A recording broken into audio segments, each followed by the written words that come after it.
Fala pessoal, sejam bem-vindos ao canal do Professor Baroni e hoje eu estou aqui com um homem muito elegante do meu lado.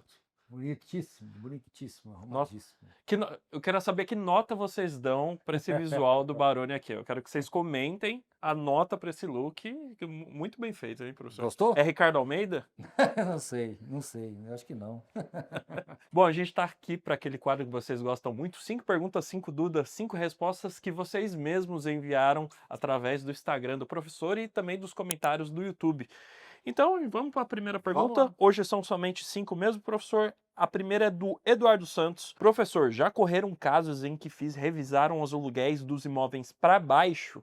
E como o cotista deve reagir a esse tipo de notícia? Legal, muito boa pergunta. Sim, já aconteceram, né? Assim, alguns casos, inclusive na época daquela crise imobiliária que teve no mercado corporativo, lá 2012, 13, 14, Uhum. tivemos alguns aluguéis assim. Tivemos também uma rodada de aluguéis para baixo na época das agências bancárias, quando venceram os contratos, então já aconteceu. Já aconteceu também de alguns contratos atípicos, né? Quando termina o contrato, mesmo sendo de outros setores também, tem uma revisional. Na Tá? pandemia teve alguma Na coisa? pandemia teve alguma coisa, mas foi mais um desconto do que efetivamente uma revisional. Então você reduz o valor do aluguel e coloca essa diferença para pagar depois. Mas sim, acontece. Baroni, o que eu devo fazer? Bom, primeiro você tem que lembrar que isso pode acontecer, faz parte, da mesma forma que pode acontecer de maneira positiva. Uhum.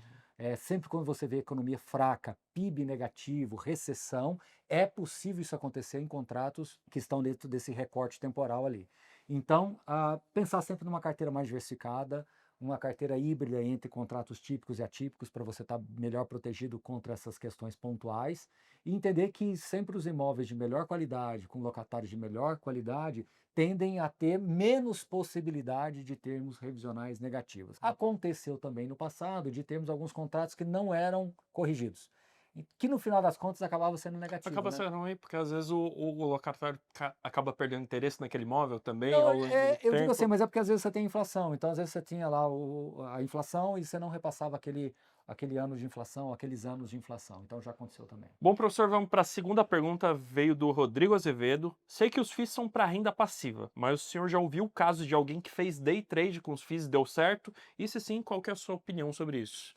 Caio, eu realmente não lembro especificamente quantas pessoas me disseram, mas algumas pessoas já comentaram sim que fazem, mas é difícil, né, a pessoa se declarar ali um trader de fundos imobiliários. Uhum. Mas eu já tive pessoas que se manifestaram assim, que já tentaram fazer, já praticaram um pouco de trade com fundos imobiliários. Eu confesso a você que eu não tenho nada contra, eu acho que uma coisa é você encorajar, outra coisa é você aceitar a intenção da pessoa ali de ter uma estratégia alternativa. O que eu realmente sei é que quando o mercado está mais aquecido, as pessoas tendem a ficar um pouco mais ativas nessas possibilidades. Tem um pouquinho mais de volatilidade para as pessoas tentarem buscar alguns preços ali. Isso, e até porque quando o fundo ele anuncia a oferta, aí você aumenta essa volatilidade e alguns investidores eles se sentem mais encorajados a irem nesse caminho de fazer um pouco de trade. De novo, não é algo que a gente acha, não pode de jeito nenhum, não funciona, mas eu não sou especialista em trade, mas eu acho que você tem alguns elementos que favorecem aquele trader. Você tem que ter mais volatilidade, você tem que ter mais liquidez, você tem que ter um conjunto de indicadores que quando você plota isso num gráfico você fica mais à vontade. E em alguns casos, os fundos imobiliários talvez não tenham todos esses elementos, embora alguns fundos mais líquidos possam apresentar. Então, em síntese, a gente não encoraja, não acha que é algo fundamental, mas respeitamos quem quer usar essa estratégia como complemento ali. Agora, a terceira pergunta é do Paulo Rodrigues. Professor, como o cotista deve interpretar quando um FII acumula caixa e não faz aquisições ou distribuições relevantes? Legal. Paulo, vamos separar aí. A sua pergunta tem. Se fosse uma pergunta Em de 3 prova. partes. Não, se fosse uma pergunta de prova, tem uma leve pegadinha ali, né? A gente tem que tomar cuidado que o fundo pode acumular caixa, ele não é obrigado a distribuir. Uhum. Se ele for distribuir o caixa, ele vai ter que fazer uma amortização.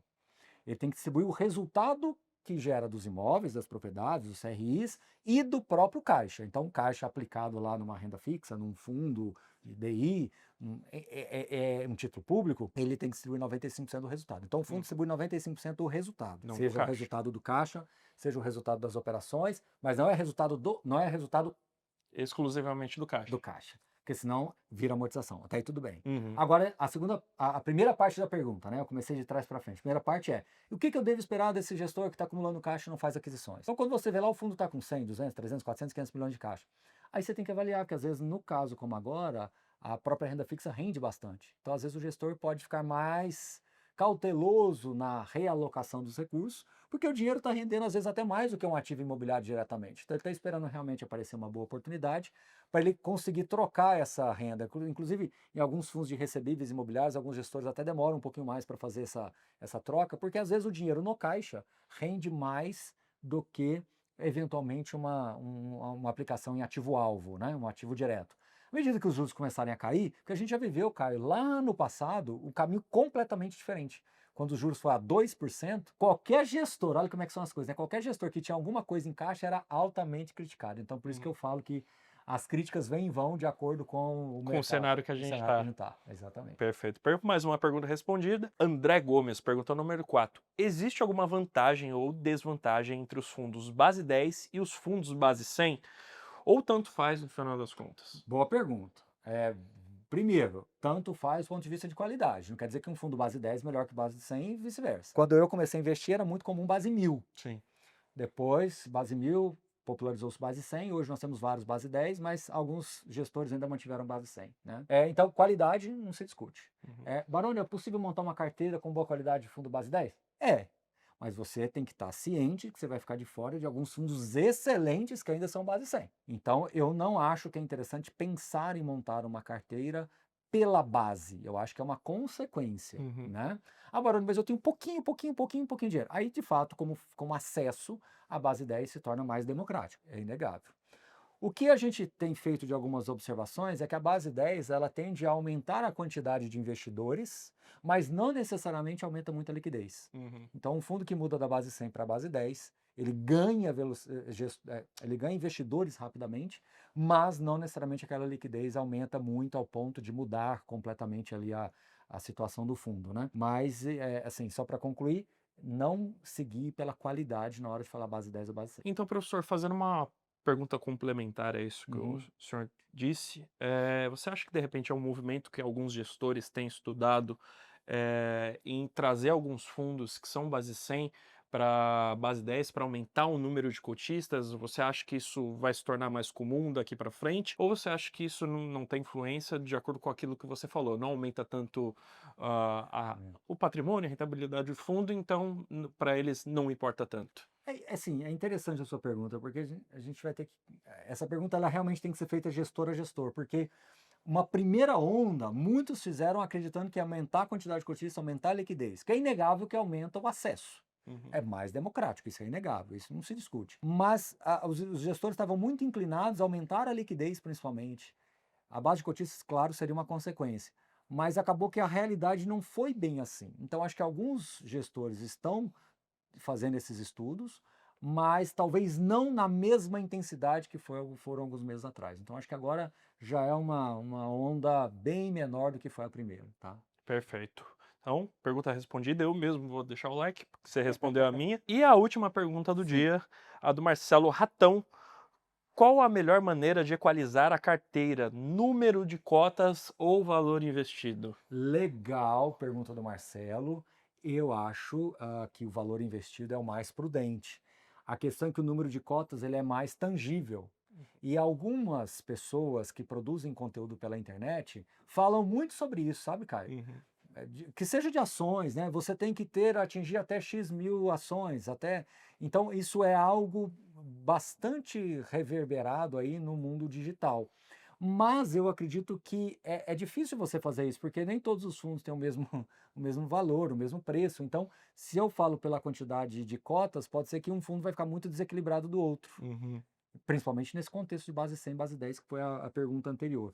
Então, eu acredito que pelo volume financeiro é o mais legal. Agora, em complemento a essa pergunta, eu acho que todo investidor ele deve ter ali nos seus controles quanto que está a exposição dele por fundo, pelo valor de aquisição dele e pelo valor de mercado.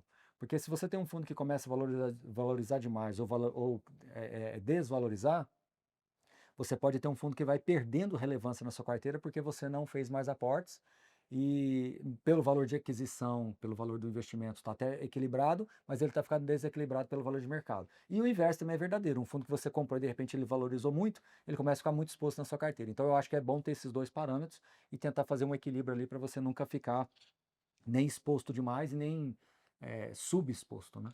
Trazendo para um exemplo um pouquinho mais real, para ficar mais palpável para quem está assistindo a gente, pensa numa carteira de 20 fundos ali com uma diversificação ingênua. A pessoa olhou a carteira dela, tem os rendimentos ali para refazer os reinvestimentos. Uhum. O que você aconselharia para essa pessoa? Legal, pergunta boa. Vai depender do tamanho da carteira, porque se de repente ele tiver muito dinheiro, ele pode até abastecer a carteira toda. Uhum. Mas via de regra, você vai escolher alguns fundos. Qual que é a minha orientação? É a regra do metade do dobro. Se você tem 5% em cada um dos fundos imobiliários, na média, nunca tenha menos do que 2,5% e nunca mais do que 10%. Por quê? Mais do que 10% você começa a ficar super exposto. E menos do que 2,5% você começa a deixar meio abandonado aquele fundo na carteira. Uhum. Então você vai equilibrando entre esses percentuais.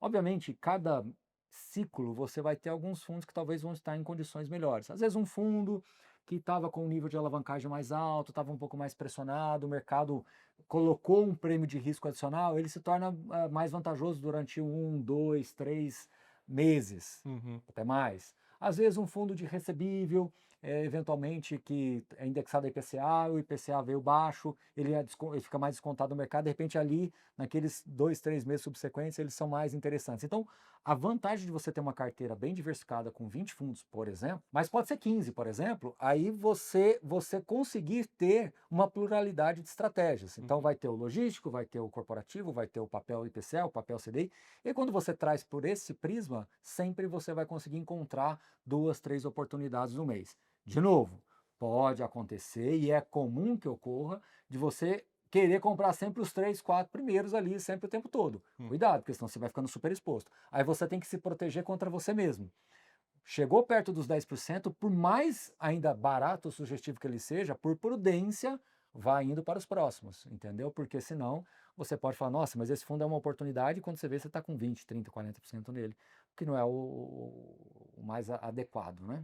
Perfeito, então chegamos ao fim de mais um vídeo. Antes da gente finalizar, tenho 3 recadinhos importantes. Se você assistiu ao vídeo até aqui, é lógico que você é obrigado a deixar o seu like e se inscrever no canal, senão a partir de segunda-feira que vem não vai ter mais vídeo no canal, tá? E também, é lógico, se você gosta de fundos imobiliários, tem vários materiais gratuitos aqui na descrição para você acessar. Tem grupo, tem planilha, tem e-book, tudo para você baixar de graça, que a Suno está disponibilizando para vocês.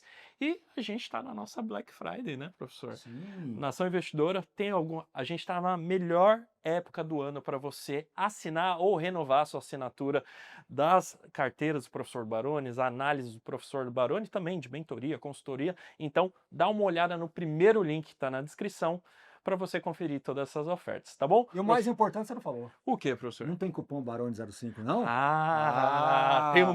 Tem um cupomzinho. Eu lutei tanto por esse cupom, ué. 5% de desconto para você que estiver assistindo esse vídeo. Barone05. Deram cupom pro Sung. Eu reivindiquei meu espaço ali. Aí, umas pessoas na Suno tiveram que se movimentar. Fizemos mexemos alguns pauzinhos ali. Exatamente. Se eu pudesse filmar ao contrário dessa câmera, essas pessoas envolvidas estariam aparecendo, né? Mas tudo bem, um dia eles aparecem aqui, né? Então, clica no primeiro link da descrição que ali vai... Barone05. Barone05, é quase um baronão ali, É quase né? um Barones. Barônio. Professor Barônio. Barônios, que é Barone05, Barônios. É isso aí, gente. Obrigado, deixa os likes, inscreva no canal e até a próxima. Tchau, valeu.